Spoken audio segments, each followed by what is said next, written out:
Long time in the making, but here we are. It's here. Season 2, guys. Let's go.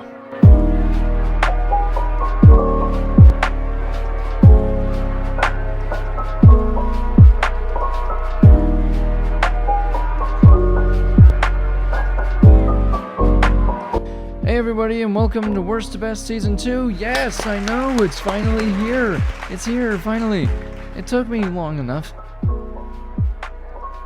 But, well, we'll move right on past that, because today we are talking about Genesis. I will explain the premise if you all haven't already watched the series, or if you aren't familiar with this.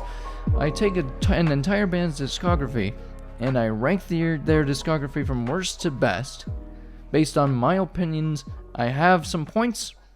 And today we are talking about Genesis. Oh boy. And if you aren't familiar with Genesis, then where have you been? Anyway, so let's get right into it. We're not wasting time. We're going right into it with number 15. Look inside your mind. See the darkness. From Genesis to Revelation, released in 1969. Now, I know this is technically not the Genesis we know, but it also is. Gabriel, Rutherford, Phillips, Banks, all here. But we got John Silver on drums. He fits his purpose here for sure. This album is more Baroque, pop, and Bee Gees-ish. Now, before everyone is like, Bee Gees, are you serious? I started a joke which started the whole world. There, caught up. Overall, though, this is an enjoyable album. It's an enjoyable pop album. Definitely got those early Genesis quirks that we love, but it's a long way from sounding like Selling England or The Lamb. Still nice, gentle, quaint, good stuff. Next one, number 14. Calling All Stations, released in 1997. So, usually this is at the bottom of the average listener's list, but hear me out. I really enjoy Congo. I enjoy Shipwrecked, Alien Afternoon, and the title track. It's good.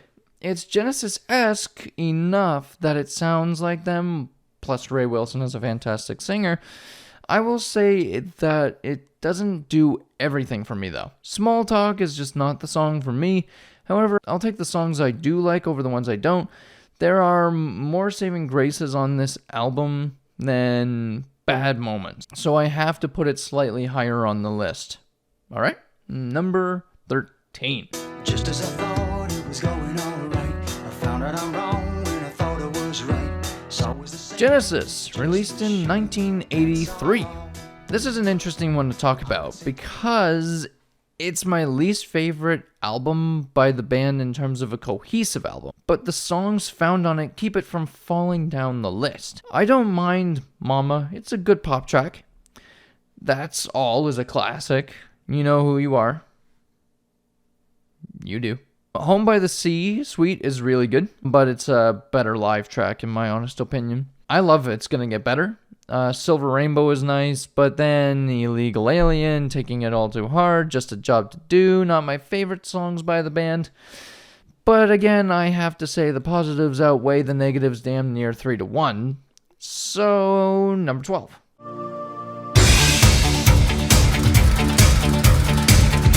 Invisible Touch, released in 1986. Interesting. Anyway, this album has grown on me a bit, but it's the most polarized album for me. It's got songs I adore and songs I don't. I love Domino, Throwing It All Away, Tonight, In Too Deep, all amazing. The Brazilian is fine, I'm indifferent, but I have grown out of love with Land of Confusion. Not a fan of the title track. Anything she does is simply put okay.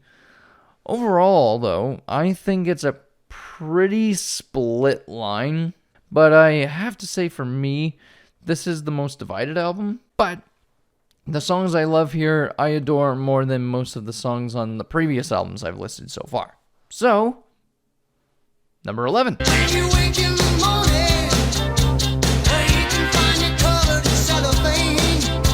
Abacab, released in 1981.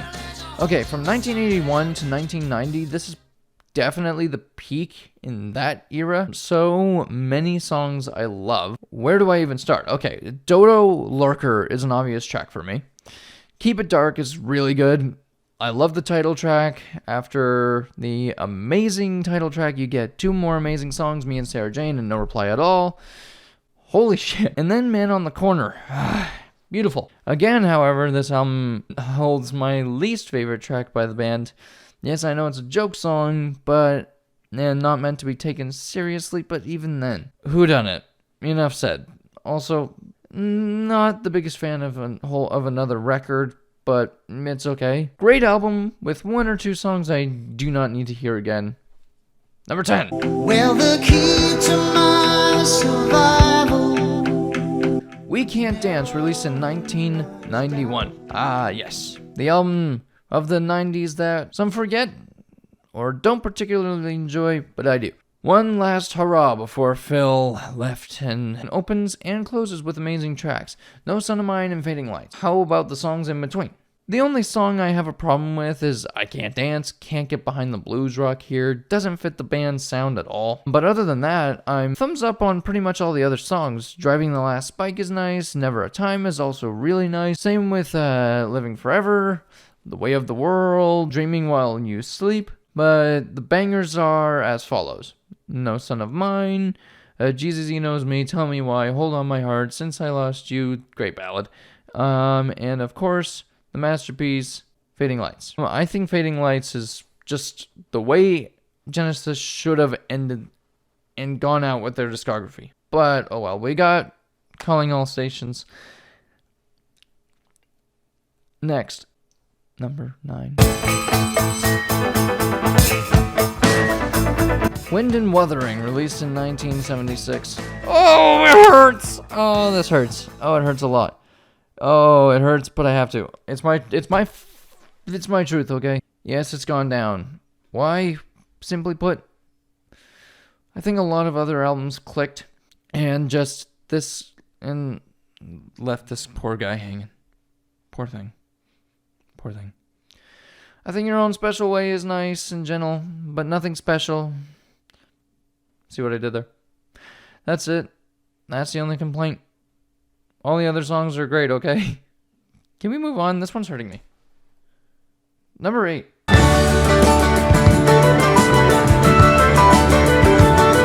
Trespass, released in 1970. Yeah, I know. I have to defend myself.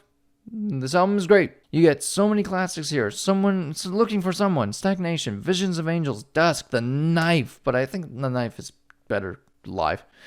On the Genesis Live CD. That's the best rendition of that song. Then, of course, you have White Mountain. This album's good. So damn good. It's got that folk side about it. It's such a huge jump from their previous album. Taking a leap into prog, innovating, amazing. Next. Number 7.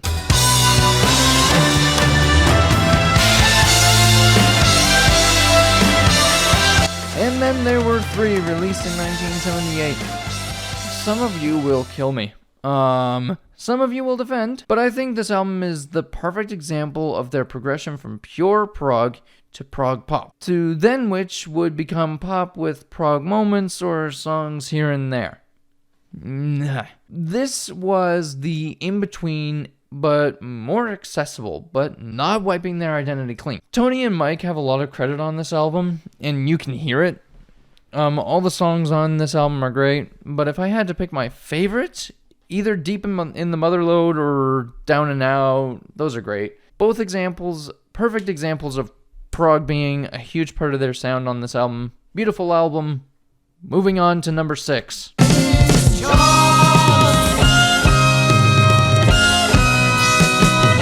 Nursery Crime, released in 1971. Now, a lot of people are going to kill me for this, but just wait. If that stuns you, if that stuns some Genesis fans, oh, just wait.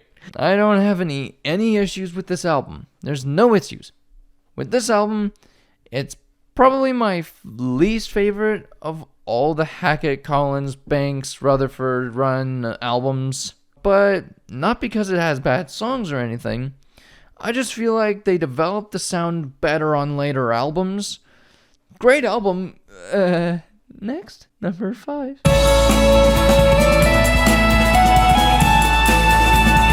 Selling England by the Pound, released in 1973. Yep, I told you. I hate myself so much, but I have a good reason. It's really hard to rank these albums in my mind because over half of their discography is amazing. But this one in particular will stun some. I love this album top to bottom. Saw the Musical Box do this tour live about 4 times.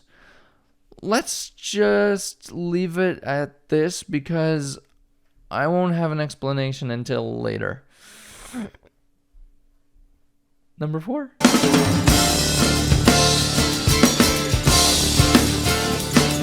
Foxtrot. I can already hear the clacking of keys already. I know, but I won't be able to explain until a bit later. I'll be sure to address this, I promise. Let's just move on to number 3 because, oh boy. All the pumping's nearly over for my sweetheart. The Lamb Lies Down on Broadway, released in 1974. And the rage begins. Explanation time. The 2 albums, which, if you know the discography, of course, are ahead of these 3 are, yes, I know, not Gabriel era. This will shock some of you. Yes, very sad. Anyway. Some it will be interesting, some won't care. But I feel like I owe those who are interested an explanation. Selling England, Foxtrot, and The Lamb all seen the Musical Box do live. I've seen them do them all live. Love these albums, and I'll say this. My full explanation is upcoming in 2, but I love the sound of the Gabriel era. Not a single time do I feel like there is a misplaced moment or a bad moment when I'm listening to them, just because there's pure enjoyment. But there are reasons for number 2 and 1, so let's get into them now. Number 2.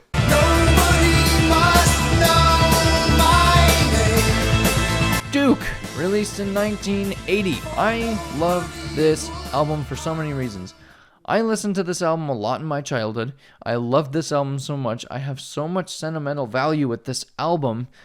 I love the prog pop aspect of it.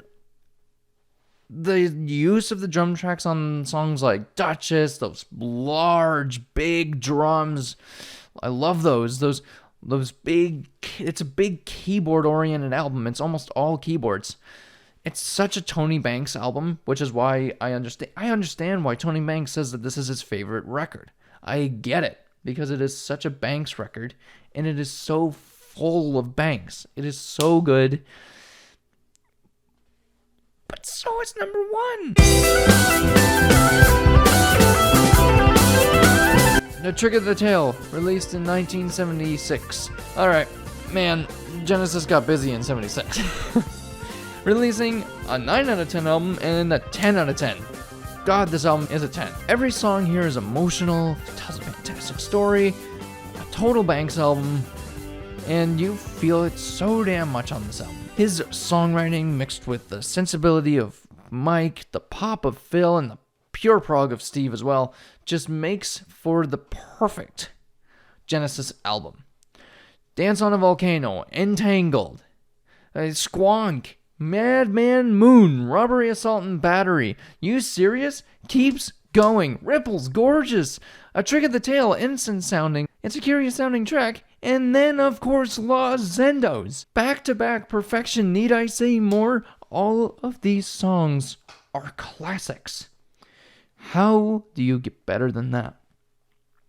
Well, that's where you guys come in. I want to hear your guys' thoughts down in the comments below. I'm sorry for all the Gabriel era fans who are going to be very upset by this. If it makes you feel any better, at least I didn't say something I didn't believe. This is my opinion. You're welcome to yours. I can't wait to see what everyone has to say.